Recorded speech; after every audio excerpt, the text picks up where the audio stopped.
Chapter 5. 10th grade, Fall Term 2008 and Spring Term 2009. The Fall Term of 2008. On the Wednesday of August 20th, I had my very first day in high school at Midgård Skolan. My class music production had only 13 kids, me included, and soon later we had another classmate. It was 10 guys and 4 girls, all of them white.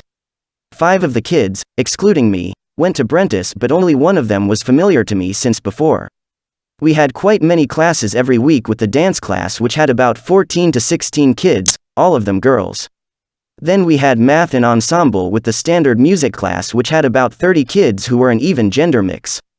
Ensemble was pretty much the same as music class in junior high. My class and the music class got mixed together randomly and then were divided into 6 or 7 smaller groups with about 7 to 8 kids respectively. Then every group got to rehearse on each song during 3 to 5 classes. Then we got to perform in the school cafeteria in front of an audience. All songs were of the same genre, and after we were finished performing in the cafeteria, we repeated the same rehearsal process with a new genre. Sometimes we got to perform in front of an even bigger audience in the assembly hall, which was named Valhalla at Midgård. It was much better having music class with music and music production instead of the ASP class and 9E. These kids were not only neurotypical, they were also overall better musicians since all of them had chosen these programs. Now everyone was at least as good as me at least one instrument. But on top of that, now I got even more distance from the ASP class and even Brentis as a whole, something 9E obviously couldn't offer. Just having started high school and going strictly to a normal class was a huge liberation, which I was real grateful for from the very beginning. I really couldn't complain that I'd ended up at Midgård instead of Östra. It also helped to think that Eminem and Tupac among others went to all white high schools. I was doing well and I got along with all the students and teachers. I never had a grudge against anyone there for one second. But something was still missing, and I couldn't think of anything other than racialized students, which there were hardly any of at Midgård. But I did get to have lunch with one or another racialized kid from John Bauer nearby, which shared lunch canteen with Midgård. Then from the next fall on, I would see some kids I knew from nearby junior high school Prolympia. I also had long-hour recesses quite often. Then I took the opportunity to take the bike to Östra or Torun Business School without having to skip class. Torun was located in quite the middle of downtown, and Midgård and Östra were both close to downtown, to the northwest and northeast respectively. I never walked into any of these schools. I just rode around outside hoping I would bump into some people I knew. I hardly ever bumped into anybody outside of Östra, but I did bump into people quite often outside of Torun, or better yet behind it. It was usually the guys from Oldham that had just started 10th grade there. Since 2 of those girls went there, I hoped every time I wouldn't bump into them. Torun was a very small school with only about 100 students, so 2 kids at that school was a big deal. Just imagine me ending up there. Fortunately, I saw them only once. I remember it quite clearly. I was on the back side of Torun with the Oldham guys. Then the girls came up and then I turned my back on them, not moving or looking them in the eyes. They approached me and tried to talk to me without me saying anything. That's what I had always done since the bullying started last spring, out of chosen strategy, a poorly chosen one. I changed my ways only a year later, which I'll get back to later. During late August, I returned to Oldham's Gordon now when it started being open during the weekends again. As usual, I chose Friday or Saturday every weekend depending on activity. One of those girls was there almost every weekend this fall, so I was constantly bullied by her and constantly worried that she would sick somebody else on me. I remember the first weekend there this fall. I got in trouble with her, which resulted in a staff member, our youth center leader, trying to calm down the situation. This happened in the TV room, a room with a big TV screen and several couches. I remember him twice saying, "That's something you can't control." I remember saying something like, "Yeah, I know I called you the H word, but I did apologize." Then he quickly said, "Good, like I even had a choice in all this." I was practically held at gunpoint. I hated being rewarded for this. Then he said something like, "I and my friends don't call people the H word." But then I gotta ask, who are his friends then? White guys in their 30s like himself, in this case born around 1980? Who was he to even have a say in this? He was only right for trying to stop the argument, but he got a little too much into something he had no knowledge of. I remember another night at Williams Gordon, when that girl sat right beside me in the TV room. There was nothing I could do about it. I remember her saying, "This is a free country. I can sit wherever I want." Then I said something like, "I don't see this as a free country." Then she asked why, and then I was just silent, I think. Not only was it real uncomfortable when she sat beside me like that, it was also obviously a free country for her since she could do whatever she wanted to me without any consequences, while I could do absolutely nothing to defend myself. That made it not a free country for me. Freedom ain't something you can take for granted just because you live in a Western democracy, certainly not if you have untreated mental illness and/or are being severely bullied. Freedom is something you gotta create for yourself regardless of how good your resources or circumstances are, even if you have your own residence. That's something I know all too well nowadays. I also remember another night there, when there was a documentary being viewed in the TV room. It was about a religious cult in Utah named Fundamentalist Church of Jesus Christ of Latter-day Saints, run by Warren Jeffs, who's now doing life in prison. It was about two guys who grew up in the cult, located in the middle of the desert, and who then managed to escape and integrate into mainstream society. This reminded me strongly of the ASP class and how miserable I was there, plus my long path into mainstream society which I'd just begun by starting high school. At least I was lucky not to be stuck in the middle of the desert being molested. The 91ers, people born 1991, had left Williams Gordon. I only saw about 3 91ers throughout the entire fall term. The 95ers had started hanging there since they'd started 7th grade. That's how I got to know them. Plenty of them had older siblings I already knew. Sometimes I walked over to the neighborhood mall nearby hoping I would bump into guys around my age, which I did only once. During November, I got my first high school class photo catalog. Now I finally got to know which high schools all the racialized students went to. I already knew well about the 10th graders, but hardly any about the 11th or 12th graders until now. Most of both the 11th and 12th graders at Turin were from Earsbuda. Most of the 11th graders at Östra were from Mariehamn and Oldham. Most of the 12th graders at Östra were an even mix of all three hoods. During the weekend of November 15th and 16th, I visited Stockholm with my assistant.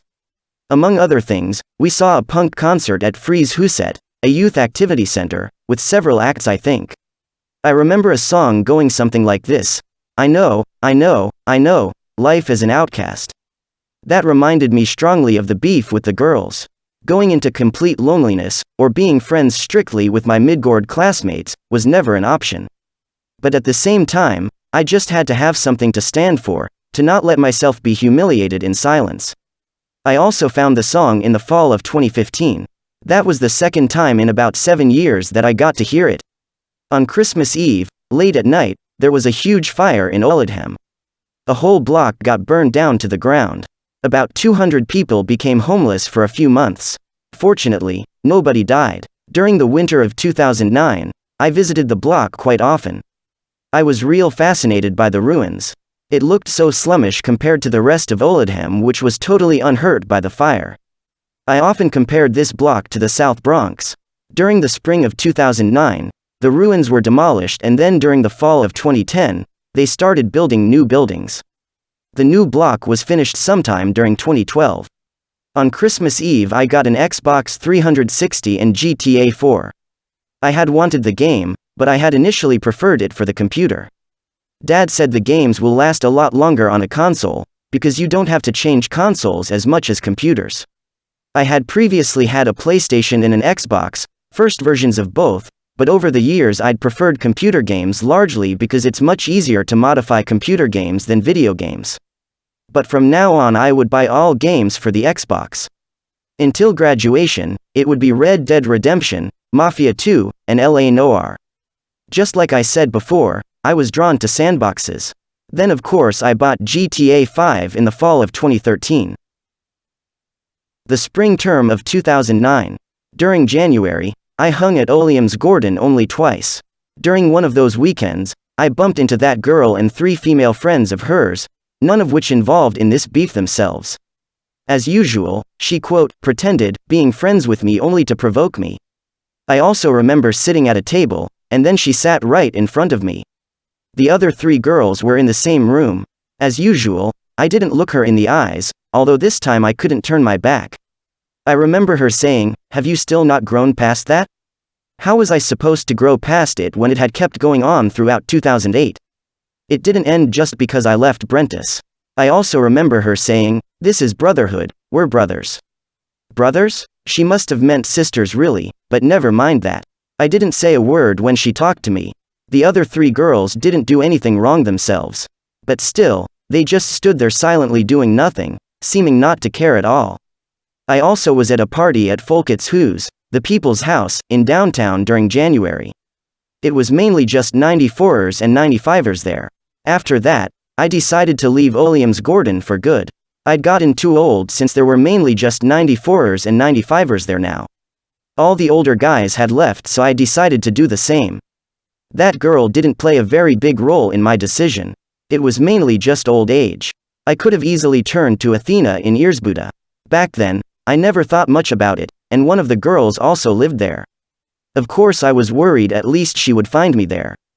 Plus, those that went to Torun had just become popular among the Earsbuda guys there. But since a long time ago I can be sure none of them were there. I could have easily been safe from them from August 2008 already. As of today, I know everybody from Earsbuda, and I can easily say that almost nobody born 1992 or later know any of the girls. Those in particular would become real important to me the coming years. Sometime during January, I watched the movie Into the Wild, based on the true story about Christopher McCandless, who grew up in an upper-middle-class family in the Washington, D.C. area and who then after a few years in college spent a few years out in the wilderness. The movie reminded me strongly of how I turned to the hood.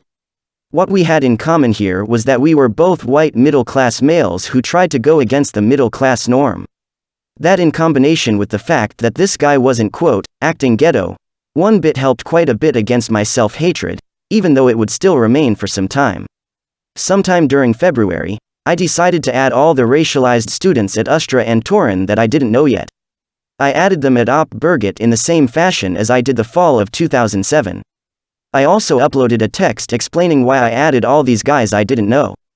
This would turn out great soon. I got invited to Torun. I thought I was gonna be there at the Friday of February 13th. But since it was a misunderstanding, I didn't end up on the list. I went there that day and bumped into one of those girls and 3 other students. They sat at 2 couches opposite to each other. While I was talking to the others, the girl walked up to me real close trying to get my attention, while the others sat still. I ignored her, not even looking her in the eyes. The receptionist showed up and then I asked him to check the list. I wasn't on it, so I got to leave. I got invited again on the Wednesday of February 18th. I got there at around 10:30 and walked past the receptionist successfully after having been found on the list. Then I walked up to the canteen on the 2nd floor and had lunch with all the racialized students there, most of which I'd only met like once right outside the school. I was there until 12 when I had to return to Midgård for class. Besides those girls trying to pick on me a little while I was standing outdoors with some others while they were having a smoke, everything went great. Until this visit, I knew only a few guys from Earsbuda, half of which went to Brentis. But during this visit, I got to know pretty much all the Earsbuda guys born 1990 and 91. After the visit, I asked once again on Opbergit to be invited to Torun. I got no answer but went there anyway, sometime during late February. I asked the receptionist if I was on the list, which I wasn't. Right after I walked out the door, I bumped into one of those girls and some other students. The other students just said hi, while the girl said, "Hi Jonathan," with a totally different tone than the others. I said hi back to the others while ignoring the girl. Then she said loudly, "Ain't you supposed to respond?" I just kept walking. Then I asked on Op Birgit to be invited to Östra. I got no answer but I still went there. I went to the receptionist but got turned down. Then I asked to be invited to Torun once again. Then somebody told me I could just walk into Östra without any invitation or specific permission. That person saved my life right there, literally. From then on, during early or mid-March, I started hanging at Östra every long hour recess, about once-twice a week. I appreciated seeing the students there, some of which I hadn't seen for quite some time. I also noticed that the girl I thought went there didn't. I felt a huge relief now that none of those girls went to Östra, which meant that I was now safe from them at Östra, at least until the summer holidays.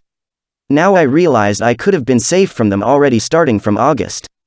Just like in the case with Williams Gordon and Athena, I would have never had to hang at Turin if I would have hung at Östra from the start, or gone there for that matter.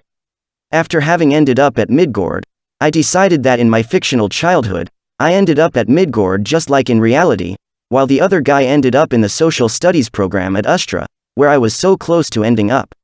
Then as an adult, I would send a long suicide letter to him, telling him everything about the ASP class and those girls. Then he would become devastated and write a book about me based on that letter. That way, I would get my revenge on the ASP class and the girls. But then during late January, I started doubting if I really should lie about my childhood as an adult. I kept the same future plans for a while though. But then, during mid-March, I decided not to lie about my childhood. I'd finally realized that my twisted future plans, caused by low self-esteem, had only caused more mistakes and more problems I didn't need.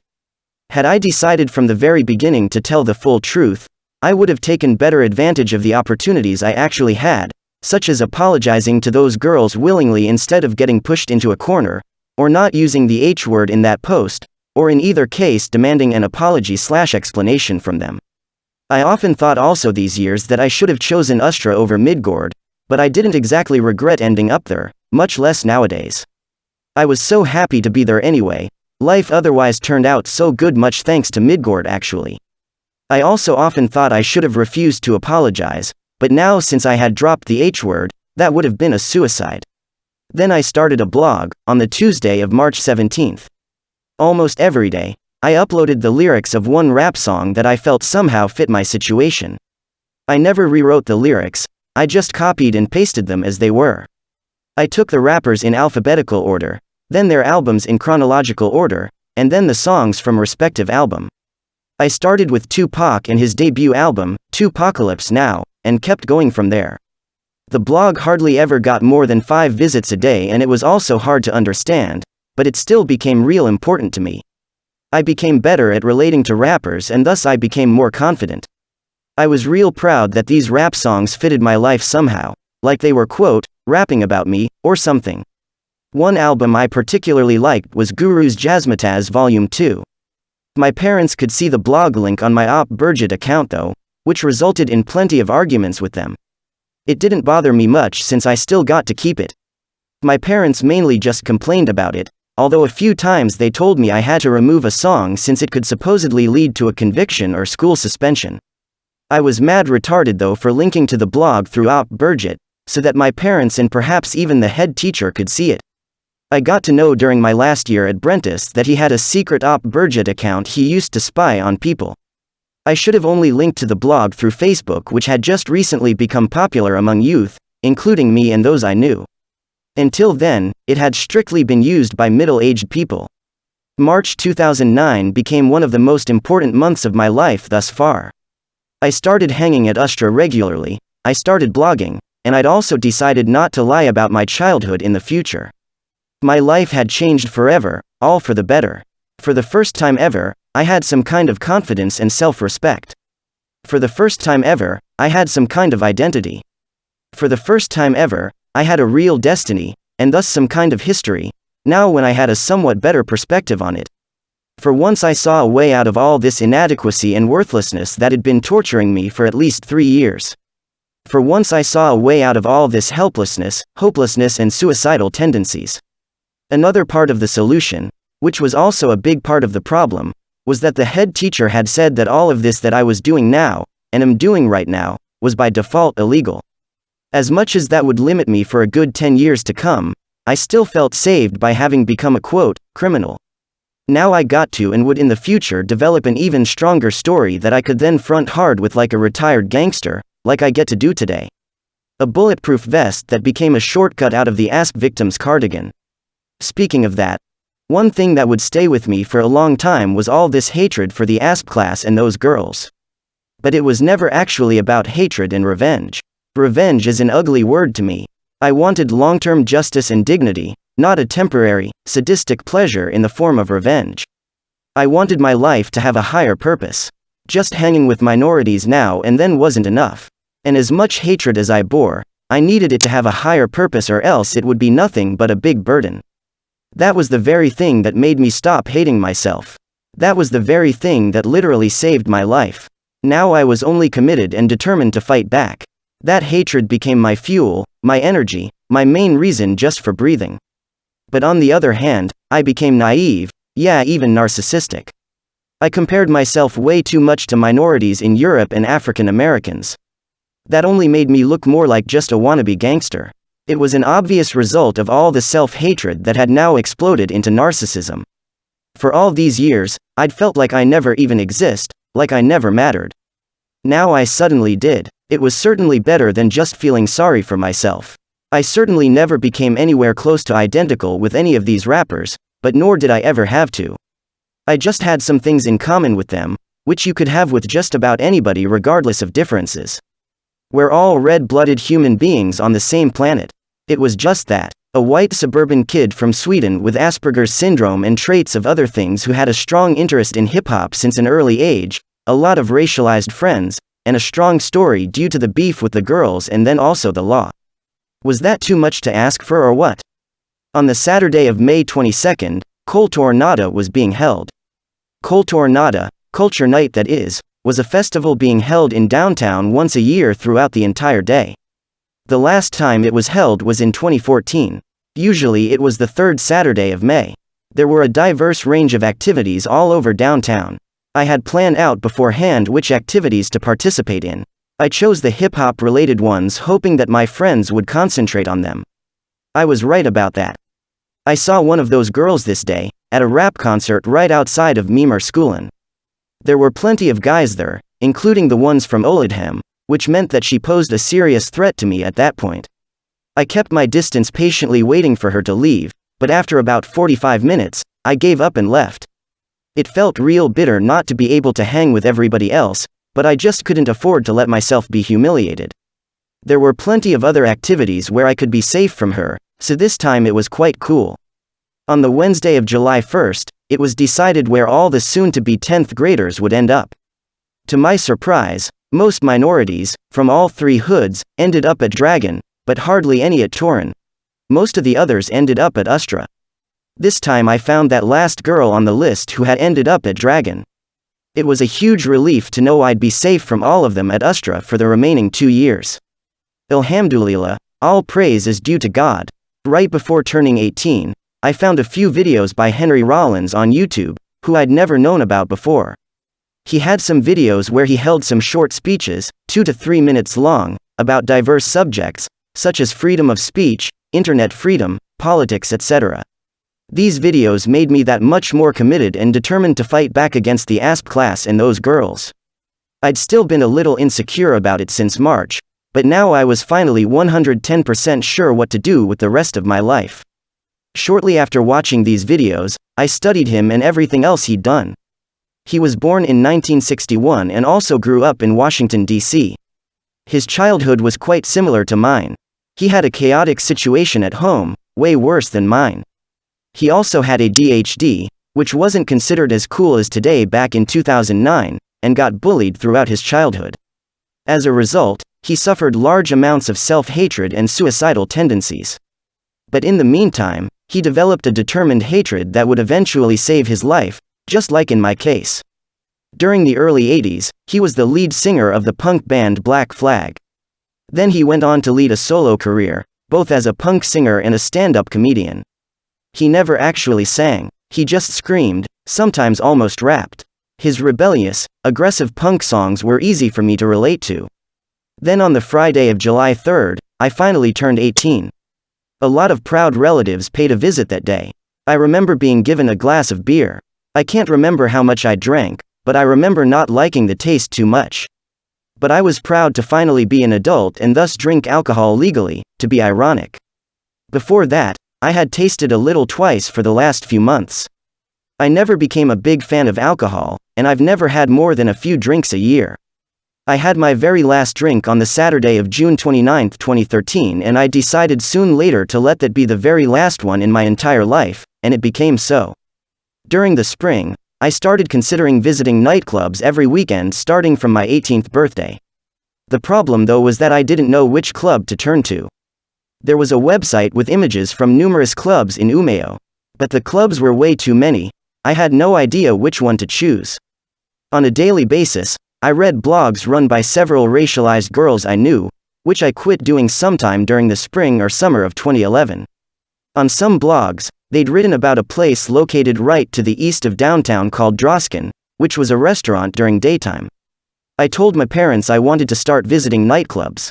They recommended Droskin, so then I finally decided to go there every weekend. Droskin was open as a nightclub only once a week, sometimes Fridays, sometimes Saturdays. I remember bumping into some guys I knew. From then on, I hung at Droskin every weekend. Now when I got to be surrounded by strictly people above 18, I became more adult, more mature simply. But the best thing of all was I was totally safe from those girls, since all of which were well below 18.